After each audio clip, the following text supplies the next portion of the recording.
An important aspect of understanding your financial position is understanding your tax. Everyone earning an income in Australia has to lodge an income tax return. 3/4 of Australians use the services of a tax agent every year. So when you're meeting with your accountant, it's a fabulous opportunity to start asking some questions about the sorts of deductions that you're entitled to claim, and importantly, some questions on your overall financial affairs.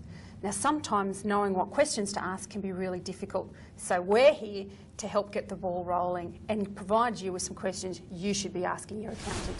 There's often some deductions that we don't actually know we're entitled to claim.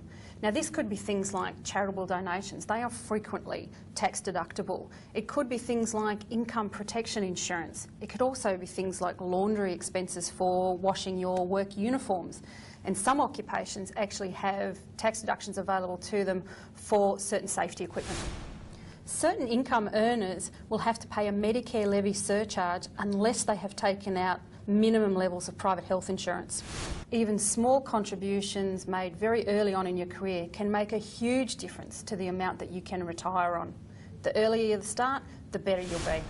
Salary sacrificing superannuation contributions can be a very tax effective way of increasing the amount of money that you put away for your retirement. It's worth asking the question of your accountant to find out whether or not salary sacrificing suits your personal needs. Preparation is key. So you need to make sure that you have all your documentation, receipts and paperwork to ensure that you actually receive the deductions that are appropriate for you. So it's important to actually check with your accountant to say, what receipts do I need to keep? And more important, just as importantly, actually set up a filing system so when it comes to tax time, you've got all that paperwork together. Look, there are a number of offsets and payments that you can actually receive, and it depends on your circumstances. What's also important is telling your accountant if your circumstances have actually changed, because based on that you may actually be able to receive some government assistance, such as offsets on medical expenses or family benefit payments as well. So have a look at what your circumstances are, tell your accountant, and especially if your circumstances have actually changed during the year. Australians have a real love for investing in property, property investment in general, and one of the key ways of actually doing that is through negative gearing.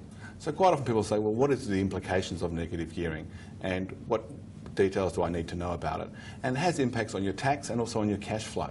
So it's important that if you're thinking about an investment property, you talk to your accountant and say, what are the implications from a tax perspective and also cash flow perspective?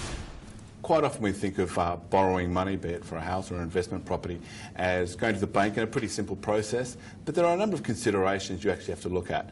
One is whether you pay it off interest only or a principal and interest basis.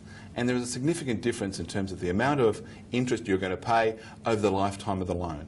So there'd be real value if you don't quite understand how that actually works, is sitting down and talking to your accountant and saying, you know, what are the benefits, what are the pros and the cons, and what's going to affect my cash flow. This is probably one of the more sort of complex questions that may come up from time to time. But if you actually have an investment property, you may well be entitled to certain tax deductions. And to ensure you actually get those tax deductions and entitlements, it's important that you actually have a quantity surveyor's report. So that's one of the questions. If it comes up and you're not sure, you can actually always ask your accountant, who can provide you some guidance as far as that's concerned. Remember, these are just a few questions that you may like to ask your accountant. You may have many more, and your accountant is there to assist you. If you'd like a copy of these questions, please go to the Institute's website and you can print a copy off.